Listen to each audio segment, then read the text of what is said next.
Hi, Judy from Washington. Thanks for joining us.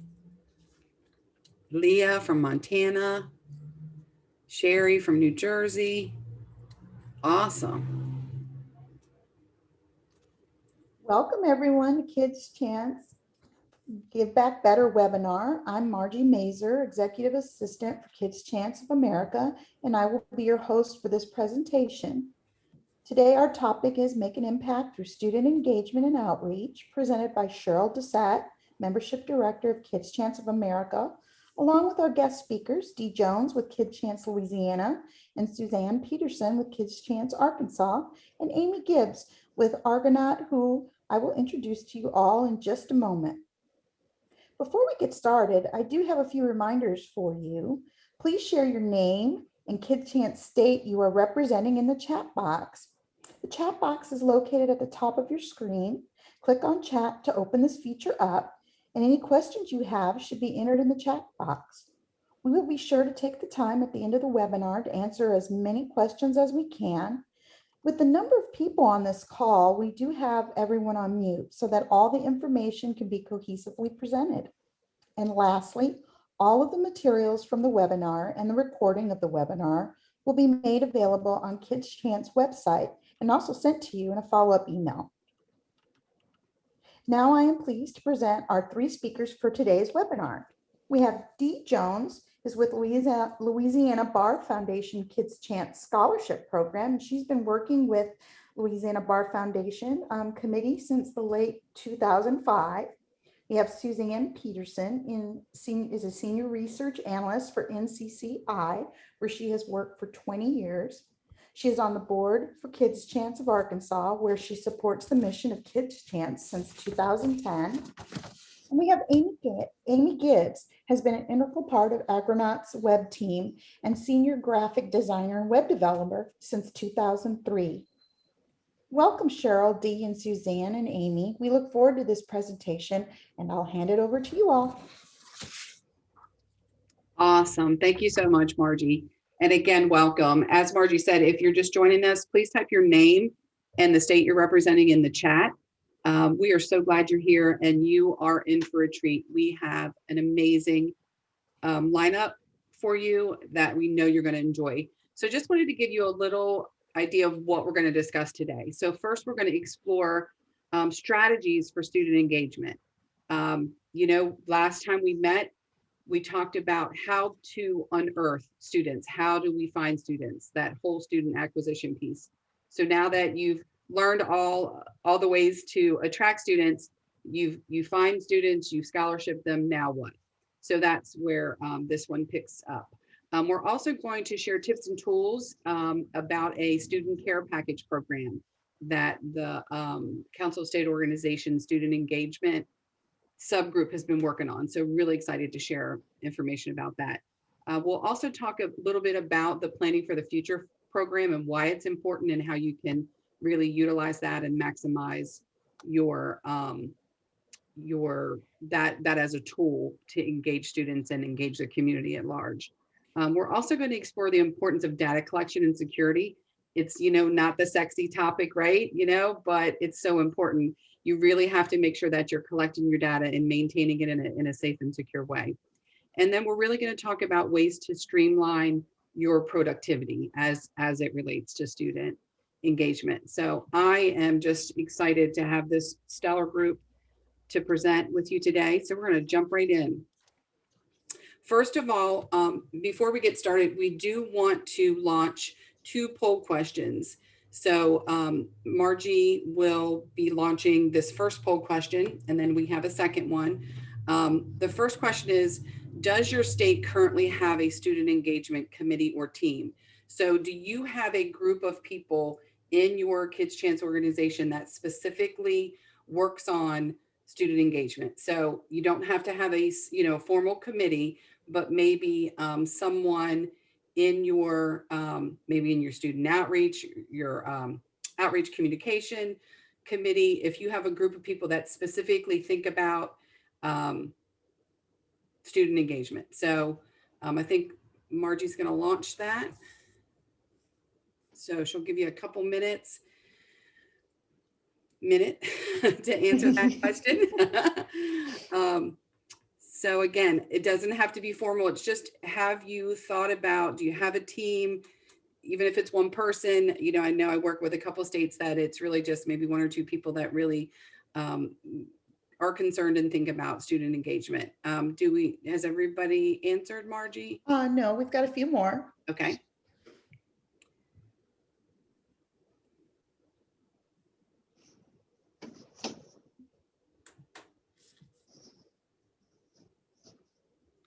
They're still voting. Okay. Awesome.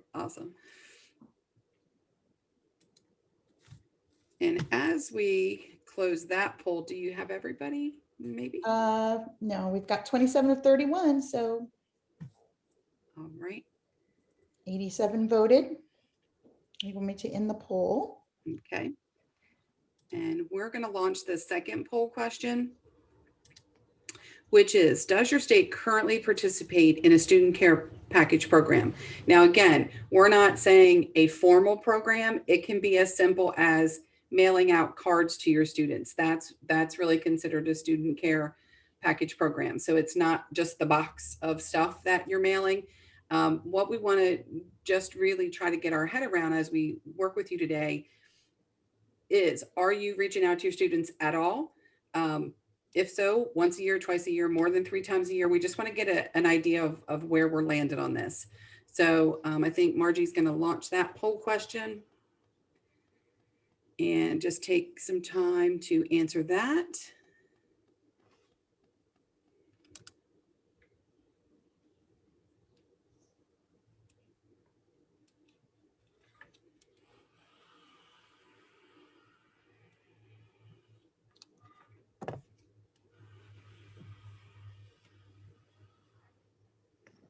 And are we almost done with that, Margie? Almost. Okay. A few more minutes.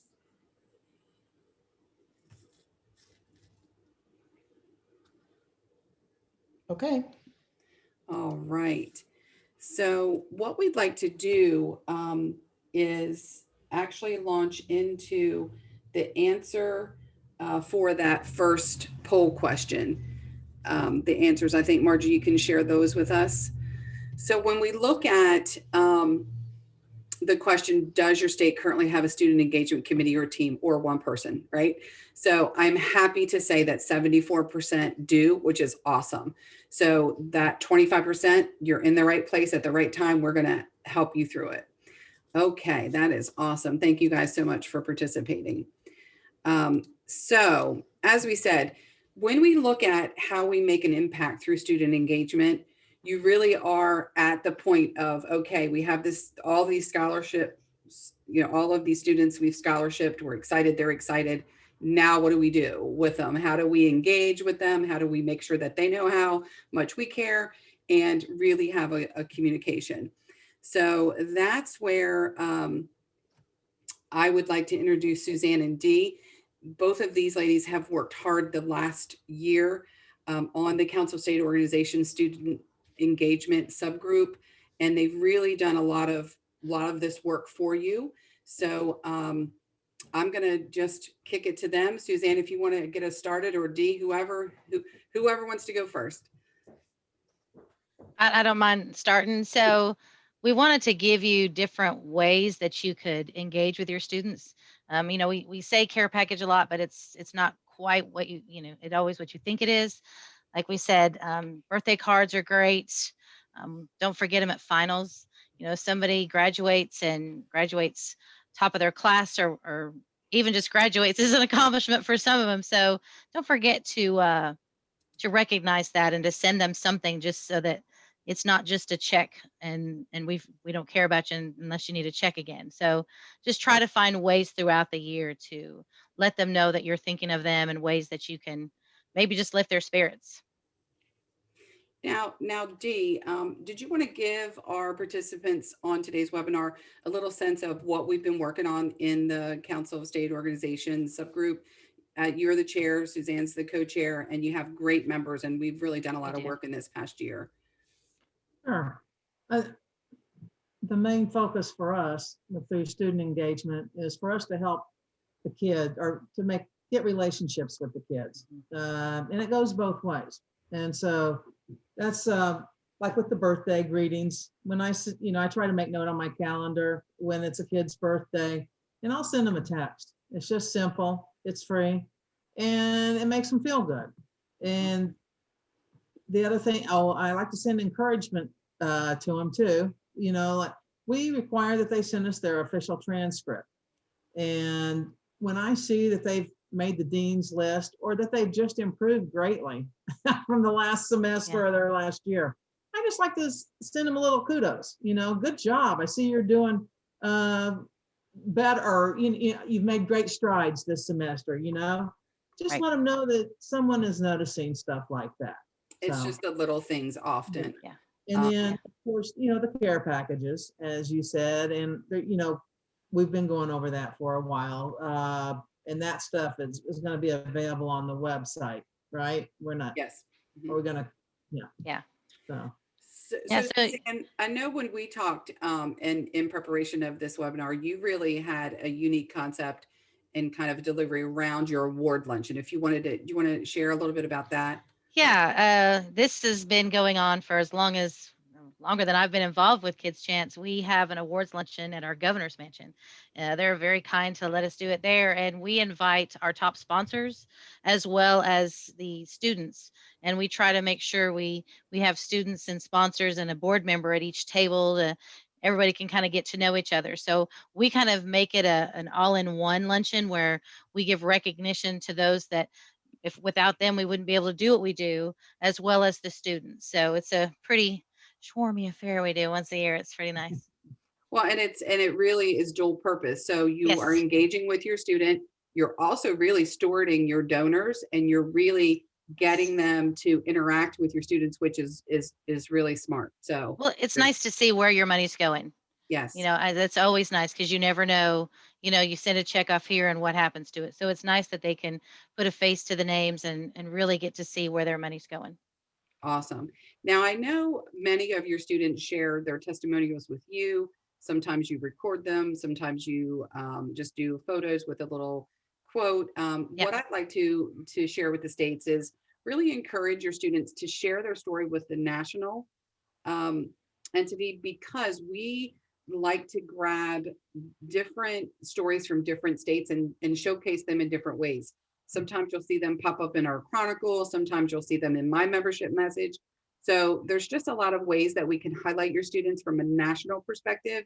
And, imagine as a college student that, you see yourself nationally. It's kind of cool.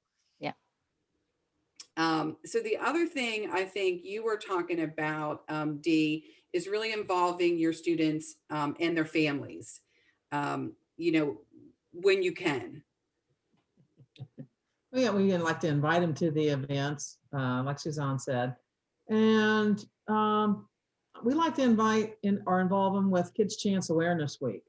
And that may be jumping a little bit, but when we have an event, and it's usually not much of a fundraiser, or it hasn't been, we didn't get to do it last year, but to invite the kids, we actually have alumni attend also, which is real nice. But the families can attend, our committee can attend. It's a chance for everybody to get together and meet. But then also for Kids Chance Awareness, while we're there, we like to send our awareness packet or the care packages. And in that, we make a little card with the Kids Chance logo on it and invite them to go fill out a thing on Kids Chance of America. And we also ask them to take a picture of themselves with the items that we have included and then text it to me. And so again, texting, that seems to be the favorite way for the kids to communicate. So they text that to me, and then we can use that for social media. And that's been working for us. I'd be open for more ideas too. But Awesome. us to establish that two-way communication. Right. Yeah. So that's important. So, we often talk a lot about pushing messages out, but really you have to pay attention to what you're getting back as well with students. If you're only sending them emails and they're not responding, then you may have to do text or a different form of outreach to them. You really, it is a two-way communication. Yeah. Now, Suzanne, I wanted to actually have you expand upon the recording of student videos. I know you do that in Arkansas. Yeah, we have done two now where we it's more of a fundraising tool that we use, but we do record the kids and they tell their stories, and then at the end we try to make it uplifting where they talk about how kids chances help them succeed. So we've done our second one, and we usually take that with us when we meet with organizations to try, get that little tearjerker going and try to touch that heart. But it's been great. It's nice to have the kids, be able to tell their stories and just see how well they're doing despite what's happened and stuff. So it ends on an uplifting, positive note for sure. But we've Awesome. done our second one. Just Yeah. So it's again, about time to do another one. and that's dual, that's dual purpose, because it Mhm. really, puts your student in a spotlight, but it also helps your donors really connect to your students. Now, I would tell all of our participants that are listening in today, pick one or two or three that work for you. Don't feel like you have to do this whole list. And I hope you heard what Suzanne said in the very beginning, is a student care package program is as simple as a birthday card Mhm. with a Starbucks gift card in it. It's as Mhm. simple as a card during encouraging card during finals. It doesn't have to be this huge box of things they get. So really customize it to your personality of your state and to your budget, honestly. I would invite anybody, if you have ways that you have been successful in engaging your students in your state, please type that in the chat and share that with us. I'll have Margie share those maybe at the end of this segment, because as Dee said, we're very interested in what's working for you. And we know that, lots of things work, and the more we share, the better. So anything else you guys want to add to this part? Just the simple, we started a student of the month last year where we pick a student and kind of have them tell their story and put that on our social media.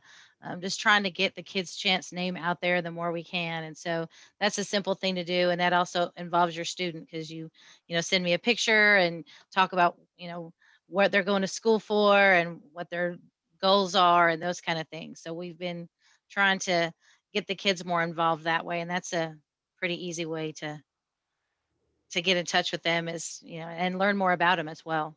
Awesome. Awesome. Anything else to add to this, Dee? Sorry, I had to mute because my dog was barking. Like kids, they're always, so cooperative. Supposed to go downstairs, but I had to close that a while ago. So, just, it's important just to pick what will work for you. Yeah. And it's important, you don't have to do everything on the list, just especially if you're a younger organization, just pick one. Yeah. I think it's important that you do something. It doesn't Don't really let that matter. list overwhelm you. Yes, absolutely. So I did want to dive a little deeper into the work you have been doing through the student engagement subgroup for the Council of State Organizations. This group, along with the members of the subgroup, have really done a good job in creating templates, an infographic one-page information sheet, and it really addresses beginner, intermediate, and advanced, and a sponsorship letter and some template emails. So I just want to let Suzanne and Dee talk a little bit about this. This has been a labor of love, and I think we've ended on a really great product. Well, I think she's on the call. I'm gonna definitely give a shout out to Kim Hellwig, my coworker, who gets all the credit for the work on the letters and the things. She worked really hard and helped me get those things together. So thank you, Kim. Appreciate your hard work. But we tried to break it down and to make it to where the smaller new organizations don't feel so overwhelmed. So we kind of have the beginner, the intermediate, and the advanced program, where as you get more comfortable with it and as you maybe get more sponsors and more help, you can add more to a student engagement program. So you can start small with the birthday cards and all that, and then you can build to be able to do more throughout the year. Yeah. Thank you, Kim, for all that you've done with this. I also wanted to give a shout out to Pennsylvania. Yes. I think, as far as I know, they may have been the first state that did the Kids Chance care packages. And I had first heard about it at one of our annual meetings, and I asked about it. And so Vicki sent me a care package. I happen to have one extra. And they come with personal notes to the kids also. And I mean, we've been doing it ever since. And the kids love it. And that, you know, that two-way communication, because they feel obligated to thank you, and you have to let them, you know, find out, talk to them personally, or Yeah. text, you know, communicate with them personally, where to send this. Right. You know, if you may send, you don't want to send it to their home if they're at school. So Right. it's a good program. So Yeah. oh, go ahead, Suzanne. No, go ahead. So I just wanted to share that as a participant of this webinar, you guys actually get a sneak peek, because after this is over, when you get the materials in your inbox, you will also have the sponsorship letter, these templates that we're talking about. You guys will be the first to see them. We're right in the middle of our implementation rollout, and you guys will be the first to see it. So that's exciting. Now, Cheryl, are they going to get the page that gives them gift care package ideas, or is that something they'll need to reach out to us for? We can actually include that, yeah, because we have that. Yeah, absolutely. Yep. So you guys will get the sneak peek. And right. To that end, Suzanne and Dee and I are working with the members to really think about how do we roll this out. So, you know, we've spent a year working on it. We have great information to share. We want to make sure that all of our states have access to it. They're using it. And if they have any questions, how can we help them? So we're really looking at implementation as well as metrics. How will we know we are successful? So we meet as a full council of state organizations in April at our annual meeting. So that is definitely on our agenda to get other ideas of how we can measure success. Because I would say already we've had a measure of success just in talking about it. More states are doing it. So even before we roll it out, just the states that are on this committee have all done it. So that's great. Right. One thing I wanted to stress with the care package is try your best. The sponsorship letter is trying to find that corporate partner that will help you with this. Sometimes it's, if you can get the whole company to buy in, I'm pretty lucky where I work in. CCI is a corporate partner with Kids Chance, and our company went all in for a care package for the Kids Chance of Florida, and it was great. The whole company got involved, and sometimes it's easier to go to companies and ask if their employees will fill boxes full of stuff for kids than it is to ask for money, because that's getting the whole company involved. So finding that corporate sponsor is really important to try to get a good care package program off the ground.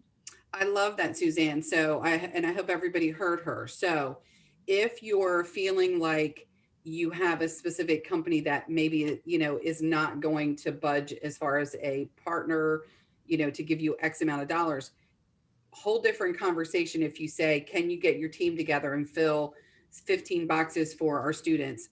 I don't know anybody that would say no to that. So right. Great. And we do have that template in the materials that we'll be sharing with you after. Yes. So awesome. So that kind of gives you an idea of all the different things you can do during your scholarship period with your student. You have 4 years, and you're engaging with them multiple times throughout the year for those 4 years. But we also wanted to really talk about how to make impact after graduation. So I'm going to let you guys discuss that a little bit with the group. Sure. We have come up with a form. It's a Google document, and it was developed by a former Kids Chance scholarship recipient, because he's on our committee, our subcommittee. Yes, shout out to Mason. Yes, proof of student engagement working like it's supposed to. Sure. So that we can get their information and stay in contact with them throughout, once they graduate. I will admit Arkansas has not been real good on alumni.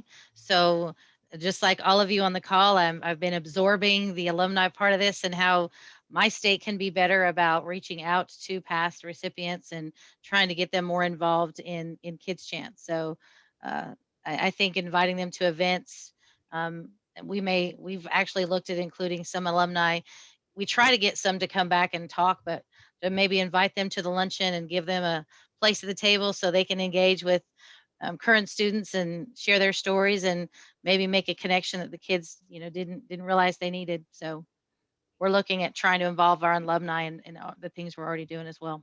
Yeah, and I think having that digital information form will be key because you guys know once the student graduates, they're off and running. Their emails change frequently if they change jobs.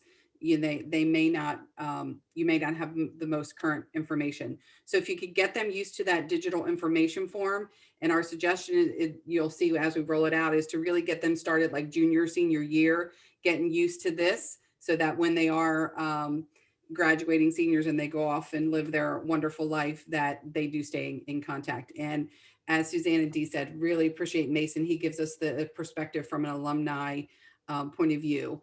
And Suzanne, I know you shared that you are considering doing like a where are they now Yes. segment. Yeah, that's another social media thing we were talking about, is reaching out to past recipients and as well as highlighting a student of the month, highlighting an alumni, just to what's going on, since you've graduated and how's your life going. And it's always nice to see the successes and see what they've done with their lives. So we're looking forward to that, and hopefully we can get some good involvement. And this will be a nice segue as we go into Amy's section, because she's really going to talk about the hard data, right? She's going to put a little meat around this. So I did want to definitely hear from the states. I invite you to submit your questions either through the Q&A box or the chat box. Margie, do we have any questions right now that we would like to answer quickly before we move on? Yeah, Lori Shipley asked, could someone give ideas for what is included in the care packages and how they are funded? Yes. So Yeah. I can speak to that first, and then Suzanne, I'll let you follow up. Okay. So in the materials that you'll have actually a one pager that I know, Suzanne, you were responsible for this. I think this was your brainchild. Suzanne listed all the different things that could go in a box. Birthday boxes, final boxes, just, kind of happy boxes. So that will be in your materials, as well as the sponsorship letter actually helps you solicit businesses to actually pay for it. Right, Correct. Suzanne, did you want to add to that? Yeah, no, that's perfect. We do have a list of different things like health and wellness things, snack ideas, gift cards, school supplies, just anything you need at college. Plus, reach out to the colleges. Colleges love to give away swag. So if you know somebody's going, like, University of Arkansas here, you reach out to the college and they may send you cups and banners and magnets and things that they have that you can put in their box as well. So you reach out to your colleges. And it kind of depends upon what kind of care package you're sending. If you just want to send a small birthday care package, it can be one of those cakes in a cup. All the kids have microwaves. You could send them streamers. You can send them a small little gift or something. If it's finals, send them some chocolate and some tea and things like that. A loofah and they can't have candles, but a plug-in warmer, something to take a relaxing bath. Just, try to get creative on what the care package is for and the intent. There's also, believe it or not, there are websites dedicated to care packages. So if you have extra money, which I wish that would be every state wants that problem, but you can also get some websites that will do the care packages for you. So there's lots of different ideas in this package for you. I would like to add, the kids love the gift cards for restaurants. Yes. And we just ask our committee for donations and other people, and people either donate money towards, we can combine them for the gift cards, or You're pretty safe with Starbucks. I don't know a college in the world that doesn't have a Starbucks. So you're safe with those, and usually the McDonald's and those other things. But yeah, for sure, Starbucks. You're always safe with the Starbucks card. So we did have a couple more questions, and I do want to just do this quickly, and we're going to move on to Amy's part. And we'll have time for question answers at the end as well. But one question was, how do you maintain contact after they graduate? So I just want to reiterate, when we send you the materials, we will include a live link that will, if you click on it, it'll take you right to a Google form that hopefully your students will be able to fill out probably better than we can, right? Because they're all Google savvy. So it is an electronic form. And again, when we roll this out, we're going to really dive deep and see, you know, the efficacy of this. It's kind of it was our best stab at it, right? Right. Suzanne, Well, and anything you want to add to that? Well, that Google form, I believe we try to capture the parent or guardian's information as well, because sometimes if the student moves on, you can always go back to that parent or guardian and maybe find out where they are and you know your reasons for wanting to get in contact with them. But I believe, if I'm correct, that we do capture. We built in on purpose a hard line number, like, so a case of emergency, but we called it something different. Like this number doesn't change. You can always get somebody who can get to me by calling this number. You usually mom, dad, grandma, that kind of like hard line number. Awesome. So thank you guys so much. Appreciate that. As I said, we are going to go back to some question answers at the end. So if you think of something for Suzanne or Dee, please type that in the chat and we will revisit that. So it is my pleasure to introduce our next guest speaker, which is Amy Gibbs with the Gornet. And she has just been a phenomenal supporter for Kids Chance organizations, and we just love her. So we are so glad she is able to join us today. So I'm going to just throw it to you, or actually I'm lying. So we have, again, 2 more poll questions. So we have poll question 3 and 4. So we would like to have Margie launch our 3rd question, which is, how do you currently store your student contact information and data? So this is going to help us as we kind of go through our presentation to know how you're doing it right now. As we prepared, like we weren't sure where everybody is landing on this process so far.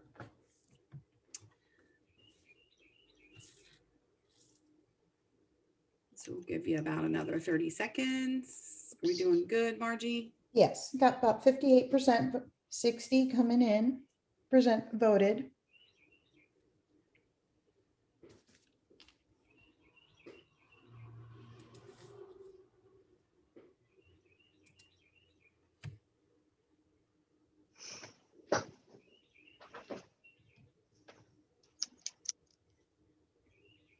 And could we close that one? Yep. All right. Our 4th and last poll question is, how do your students currently apply for scholarships? So how are they accessing? Are they doing email, or I'm sorry, print, mail, like PDF, email, or online submission? Again, as we talk about this will help us know where our states are landing right now.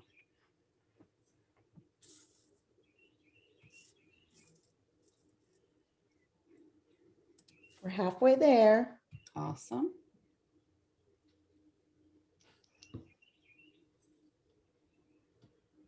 We have a question, Cheryl. What is CRM? Amy, do you want to explain CRM? Yeah, CRM is a full-fledged software for contact relation management. So if you don't know what it is, you're probably not using it. Right. Right? It's sort of the advanced of maintaining contacts. Usually it's a paid type situation. It's a full-featured kind of system. Awesome. Yeah. And as Amy said, if you're not sure, then you're probably not using it. It is for a large amount of data, right? Yep. Awesome. So are we done with question 4? Okay. All right. And Amy, would you like us to launch those answers so we can kind of, before we jump into yours, kind of see level set where we're at? Sure. Yeah, that'd be great. And then I'll just make a note of them. Okay. Right. So I'm going to share results for the number 3. Yeah. So About half is using spreadsheets. yeah. Yeah. Okay. Interesting. Yeah. Yeah. Very good. Almost another, yeah, so 12, and then Others are using cloud-based storage. Yay. Yay. That's awesome to see. Cloud. Awesome. Okay. And then number 4, if you can give us the results of poll question number 4.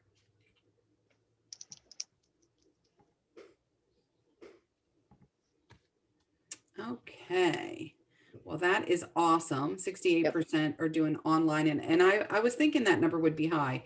Many of the states I talked to are switching to an online submission.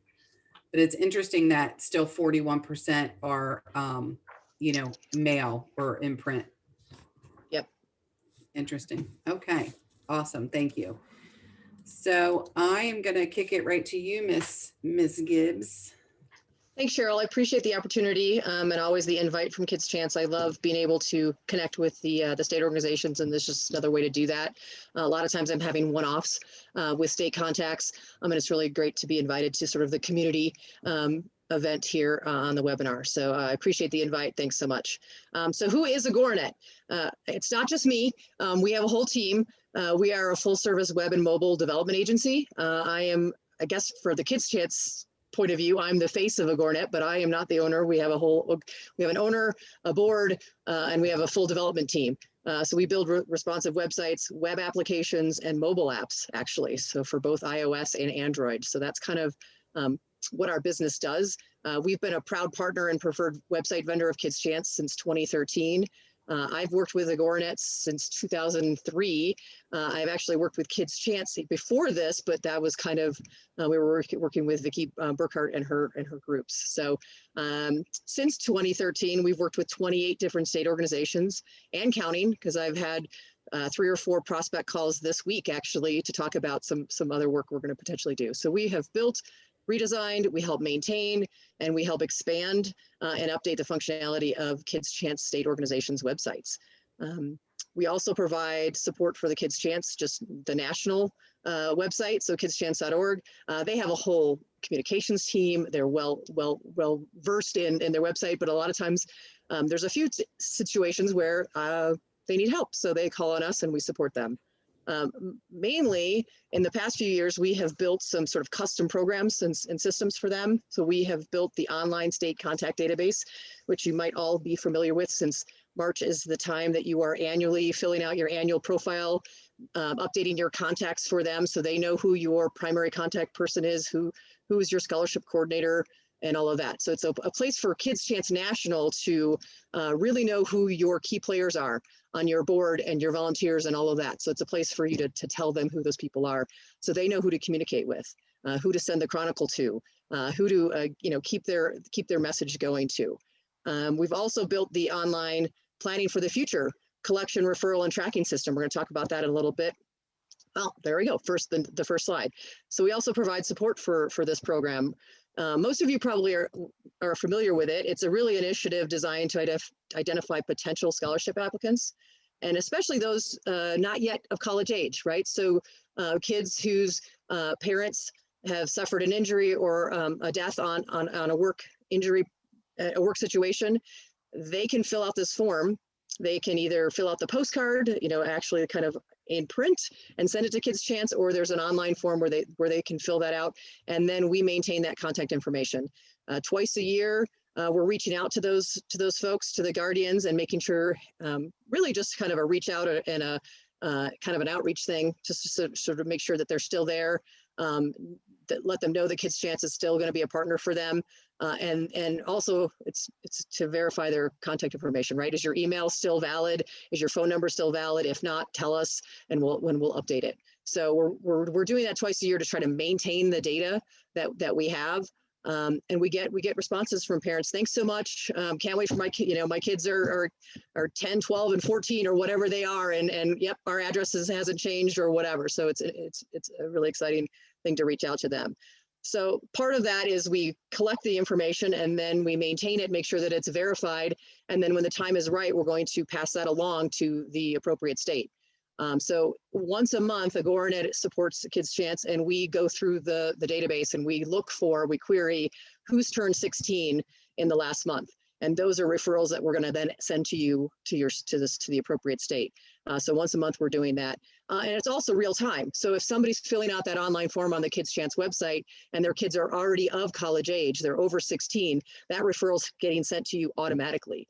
And so that's one of the reasons it's really vital to keep your scholarship coordinator contact in the state contact database up to date, because it's happening in real time. If you don't have somebody listed, or if you have your past scholarship coordinator, they're going to get that message through their email, and they're going to have to then pass it on to the next coordinator and that kind of thing. So that's kind of the process of collecting the contact information for the guardian. What are the kids? They can add up to 5 kids in their submission. We're maintaining that, and then we're passing it along to you when the time is right. And then what Kids Chance of America is asking of you is really quarterly. If you go one more back, Cheryl, if you just that last bullet, quarterly, we're going to ask you to maintain the current status. So we've given you a referral, and then once a quarter, we're going to ask you, where is that student in your process? Are they, still interested in applying? Have you just sent them information? Have they applied? Did they get a scholarship? And if so, how much was rewarded? So that's really for reporting purposes. So Kids Chance of America kind of has that information. So that's the planning for the future program in a real big nutshell, because there's a lot to it. Moving on, we wanted to talk about best practices and data collection.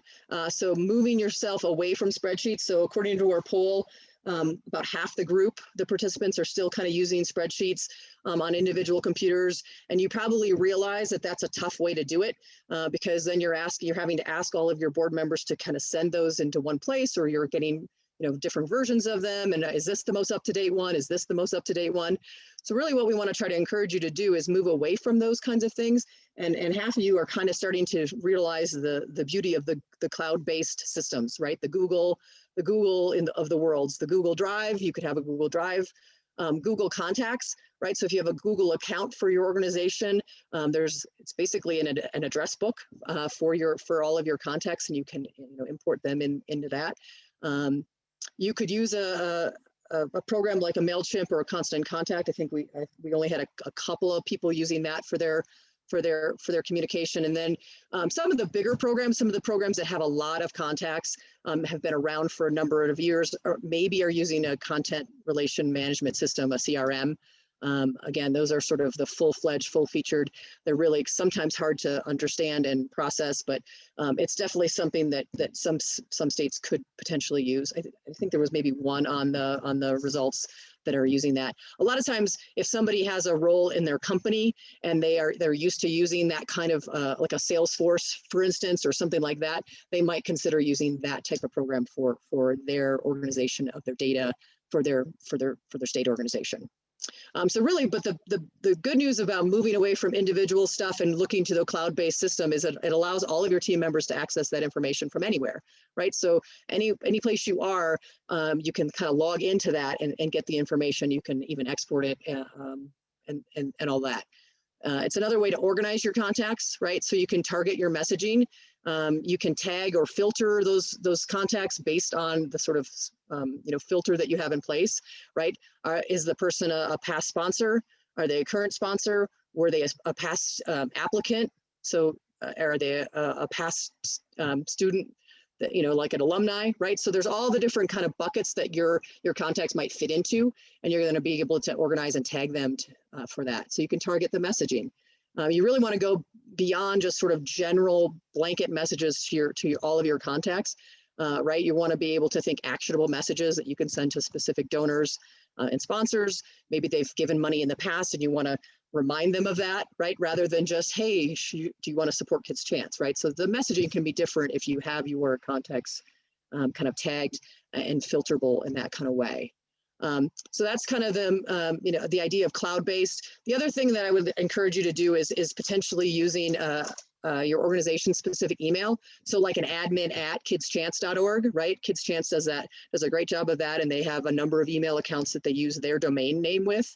One, it centralizes communication. Multiple people can log into that message, into the inbox, and see the messages. It creates the sort of a history of what the messages are, instead of having all of the messages go to individual work emails, and then your board members change maybe every 3 years, then all the messages of who they communicated with go away with their work email, or you change jobs. I know you guys change jobs too sometimes, right? So all of that kind of history goes away. So if you're using your admin at your domain name, it saves that. And it also allows you to provide some timely responses. So the idea that you might have an admin person or a nonprofit sort of administrative support person, right? Who's answering those emails? Who's answering your calls? You might have somebody be able to then log into that email address and respond. And then you as a board member can look, oh, they took care of that already. I don't have to do it, right? So if you're using that kind of email, and there's ways, depending on where your website and your domain is hosted, you can set those up. A lot of times they're free. Google has a nonprofit account that you can set up. You can utilize their email. You can utilize the calendar, the drive, all of those things. If you sort of ask Google to give you an account as a nonprofit. So there's a lot of resources out there that you can utilize. You don't actually have to pay for email accounts to use your domain specific email. And you can set them up on your iPhone, your Android phone, your tablet, your laptop, so that you can access it. So it doesn't have to be, it doesn't have to feel like you're having to look at another email account. It can be sort of streamlined in that way. I was also asked to talk about sort of best practices in terms of data security, right? You're kind of collecting all this data. What are you doing with it? How are you storing it? Is it secure? So just a couple of sort of high level things to think about is, everybody's heard this. You want to use strong passwords. You don't want to use password 123, right, as your password, or your cat's name. Everybody can potentially guess what those things are. The problem with strong passwords are they're really hard to remember. So, and unless you write them all down. My mom uses a little book and she writes down all of her passwords, and that's maybe not the most secure thing, but so you can utilize a password software manager like a LastPass or a Dashlane, and there's others. It's been one of the best things that I have done, because what you do is you have one master password. It's like the vault kind of opening, and then it knows all the other really strong passwords that your organization is using. So for things for your PayPal and your Stripe account, for your email marketing program, for any of your website admin logins, that kind of stuff. So you can put all that into that password manager and let it remember those things for you. So then you're having to remember one master password instead of all of the other ones. So use unique passwords, use strong passwords.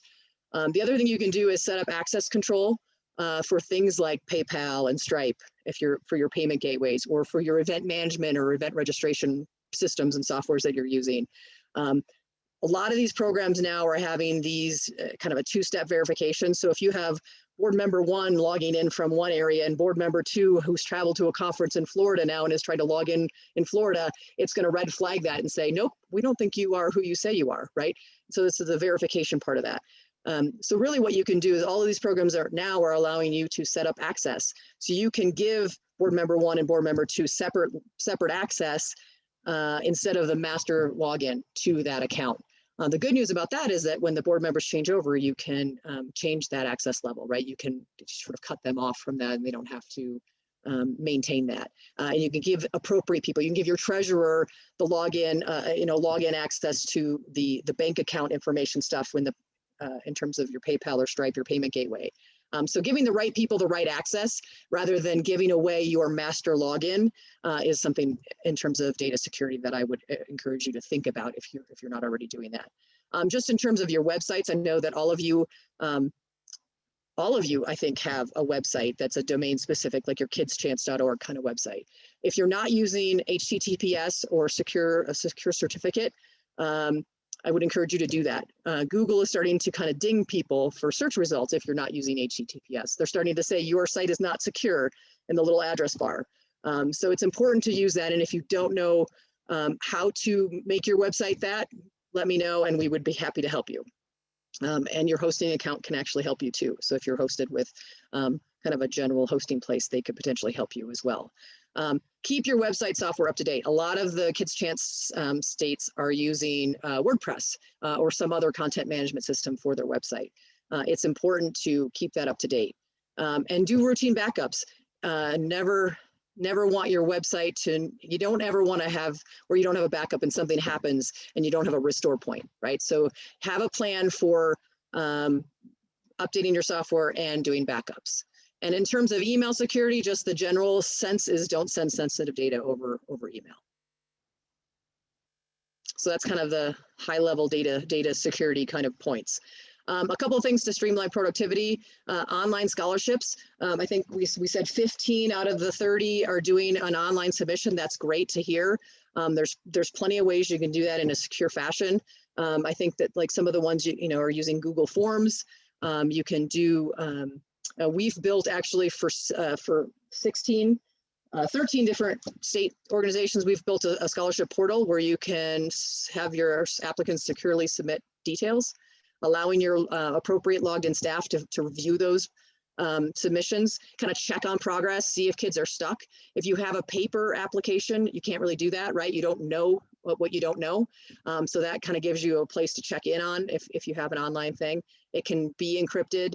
It can be in chunks, right? You can let them have time and sessions to do that and fill out your application, because it can be a little overwhelming maybe at first. You can send them reminders as deadlines approach, right? Because you know who's started your application in an online setting. So an online scholarship sort of portal and or online application is something to really streamline your productivity. Next slide, Cheryl. This one and the next one are really kind of is very similar. One is just, it's an online file manager, right? A place for a repository for all of your documents that your people need to see, whether you're using Google Drive or Dropbox. Those are some options that are sort of third party, or you can utilize your own website. There's plugins that we have used for state chapters that basically make your website into a secure restricted area where you can put those documents for your scholarship committee people, right? So they can look at all of the student application and the supporting documents that have been sent to you. Also for board member kind of documentation, you can have that be so for future generations of the board, they have those. It's not just stored on somebody's like local hard drive, right? Or having to pass files back and forth. So both this slide and the next one are really kind of that point. So we'll scooch to the next one, Cheryl.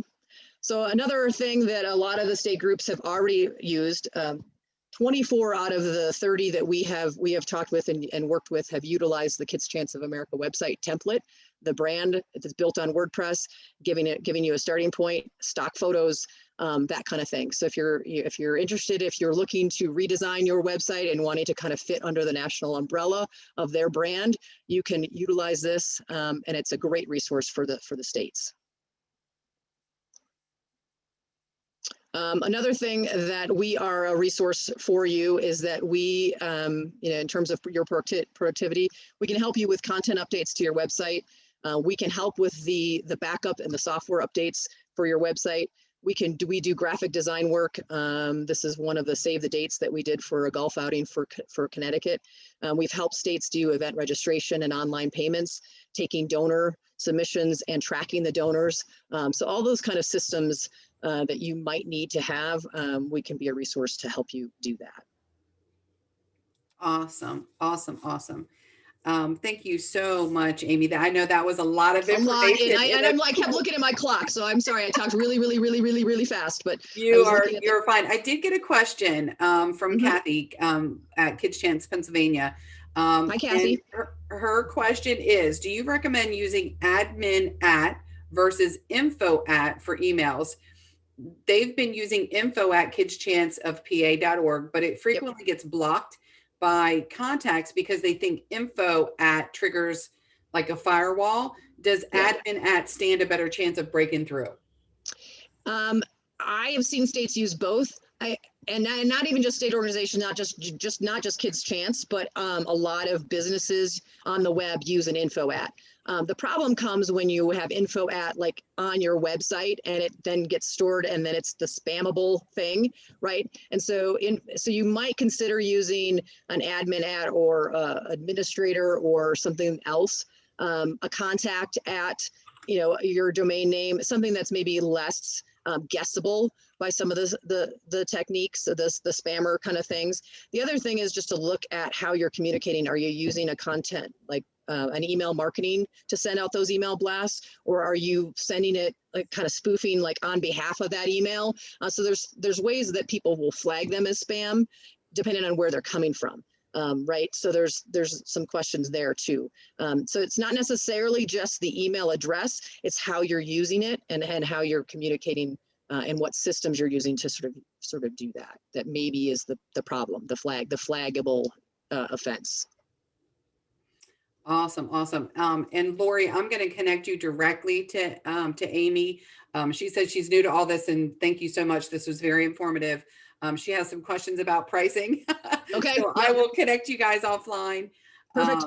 Thank you so much. So any other questions at this point? As I said, I know that was a lot of information. Thank you, Dee. Thank you, Suzanne.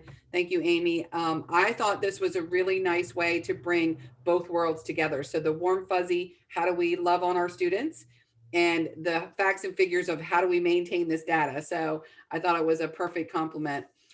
So in wrapping up, we examined your state's student engagement method, what you're currently doing. So hopefully that helped you take a look at what you're doing right now, what you might want to do in the future.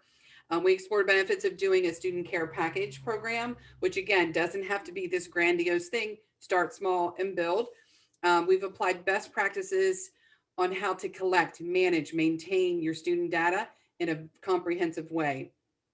And remember that all programs should have a goal of building a solid relationship with your students. So all of that Amy just shared with you, that's a way to make sure that you're capturing and maintaining your data securely.